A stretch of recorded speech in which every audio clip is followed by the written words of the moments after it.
পুরো চাঁদপুরে এরকম দৃষ্টিনন্দন মসজিদ আমি দেখিনি। আসসালামু আলাইকুম প্রিয় দেশবাসী, আমি এখন কথা বলছি চাঁদপুর জেলার শাহরাস্তি উপজেলার রাগুই ২ নং ওয়ার্ডের পণ্ডিত বাড়ির সামনে থেকে। আপনারা দেখতে পাচ্ছেন আমার পিছনে একটা মসজিদ নির্মাণ করা হচ্ছে, এখনো নির্মাণাধীন। সম্পূর্ণ কাঠের তৈরি, একদম সম্পূর্ণ কাঠের তৈরি। এখানে কোনো কাঠ ছাড়া অন্যান্য কোনো স্ট্রাকচার ব্যবহার করা হয়নি, যা ইতিমধ্যেই আমাদের চাঁদপুর জেলা সহ সারা বাংলাদেশের মানুষের কাছে অনেক পরিচিতি অর্জন করেছে। মসজিদটা আমি আপনাদেরকে যদি একটু কাছের থেকে দেখাই, এখনো কাজ কিন্তু চলমান। সাইজটা যদিও ছোট হয়, কিন্তু মসজিদের ভিতরটা আমি আপনাদেরকে ভিতরের স্ট্রাকচারটা আপনাদেরকে দেখানোর ব্যবস্থা করছি। সামনে থেকে না দেখেন তাহলে বিশ্বাসই করতে পারবেন না। এটা হচ্ছে, আবারও লোকেশনটা আপনাদেরকে বলে দিচ্ছি, চাঁদপুর জেলার শাহরাস্তি উপজেলার রাগুই ১ নং ওয়ার্ডের, যেটার নাম কি রাখা হয়েছে আমি এখনো জানি না। আপনারা দেখতে পাচ্ছেন স্ট্রাকচারটা দেখেন, উপরে কিন্তু সৌন্দর্য বর্ধনের জন্য দোতলা সিস্টেম করা হয়েছে, সম্পূর্ণ কাঠের তৈরি, সম্পূর্ণ কাঠের তৈরি। আমার দেখা মতে এখন পর্যন্ত চাঁদপুর জেলাতে এত সুন্দর দৃষ্টিনন্দন মসজিদ আমি দেখিনি। আমার মনে হয় এটা আমাদের যেই ঐতিহাসিক যেই মসজিদগুলোর মধ্যে অন্যতম একটা হতে যাচ্ছে ইনশাআল্লাহ। চলেন আমরা সামনের সাইড আপনাদেরকে দেখাই।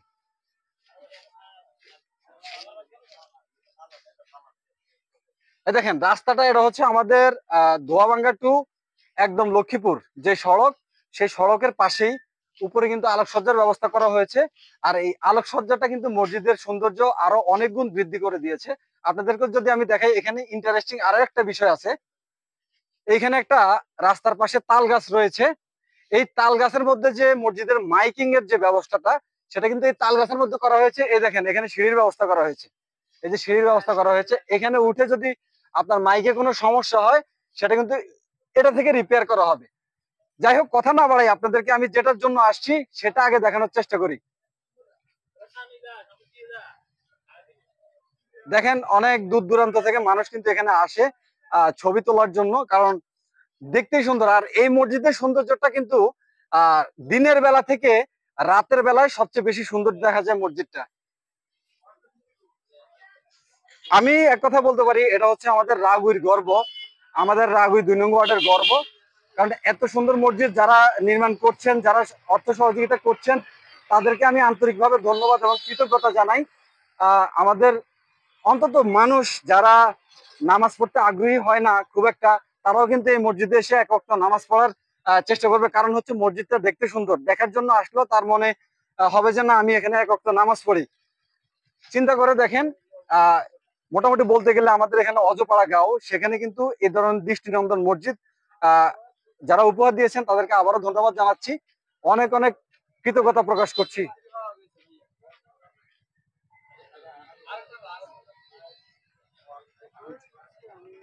যারা নির্মাণের কাজ করছে তাদের মধ্যে একজনকে পাওয়া গেছে, আমার পরিচিত, আমার এলাকারই ভাই। এটা কি আপনি কাজ করতেছেন? হ্যাঁ হ্যাঁ হ্যাঁ, হ্যাঁ, আমি কাজ করছি। আনুমানিক খরচ কেমন হইতেছে? আর খরচ বহুত গেছে, খরচের হিসাব করে আনুমানিক অনুমানিক 20-এর উপরে যাবে, 15-20 লাখ যাবে। বলেছেন যে ভাই আপনাদের এলাকায় এরকম সুন্দর একটি মসজিদ নির্মাণ করা হচ্ছে, আমাদেরকে অবশ্যই একটু দেখানোর চেষ্টা করবেন, তাই আপনাদেরকে দেখানোর চেষ্টা করলাম। ভিতরের স্ট্রাকচারটা আপনাদেরকে দেখানোর ব্যবস্থা করছি।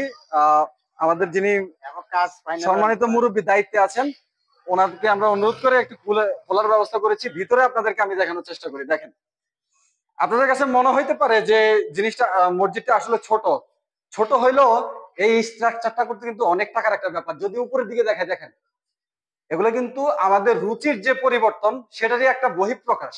কাজ কিন্তু এখনো চলমান।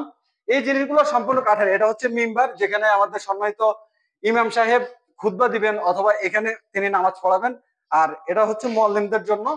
জানালাগুলো যদি আপনাদেরকে দেখাই, গ্লাস সিস্টেম করে, সম্পূর্ণ কাঠের তৈরি, গ্লাস সিস্টেম করে এখানে কিছু রড ব্যবহার করা হয়েছে নিরাপত্তার স্বার্থে, যাতে করে কেউ কোনো প্রবলেম না করতে পারে। আর আমার বিশ্বাস যে এত সুন্দর একটা মসজিদ এখানে কেউ জেনে বুঝে অনেক কিছু। আর এখানে কিন্তু এসির ব্যবস্থা করা হয়েছে, যদিও এটা চারদিক থেকে বন্ধ করা থাকবে, তার কারণে এখানে কিন্তু এসির ব্যবস্থা করা হয়েছে। আশা করি আপনারা যারা এতদিন দেখতে চাইছিলেন দেশ এবং প্রবাস থেকে, আপনাদের সুবিধার্থে আমি কিন্তু মসজিদের ভিতরে স্ট্রাকচারটা আপনাদেরকে দেখালাম। এবং পরবর্তীতে যখন পুরো কাজটি পুরোপুরি কমপ্লিট হবে, তখন কিন্তু আপনাদেরকে আমি আরো পুরোপুরি দেখাবো। ঠিক আছে, এই যে আমাদের ছোট ছোট সোনামণিরা আছে, এরা কিন্তু নামাজ পড়তে উৎসাহিত হবে। কি বলো, এই মসজিদে নামাজ পড়তে ভালো লাগবে না? অবশ্যই ভালো লাগবে, নামাজ পড়তে সুন্দর লাগবে, ভালো লাগবে যে আমি এত সুন্দর একটা মসজিদে আসছি, আল্লাহর কাছে একটু শুকরিয়া আদায় করি। হ্যাঁ, ধন্যবাদ আপনাদেরকে। আপনারা অবশ্যই এই ভিডিওটা যদি ভালো লাগে তাহলে অবশ্যই লাইক কমেন্ট শেয়ার করে পাশে থাকবেন।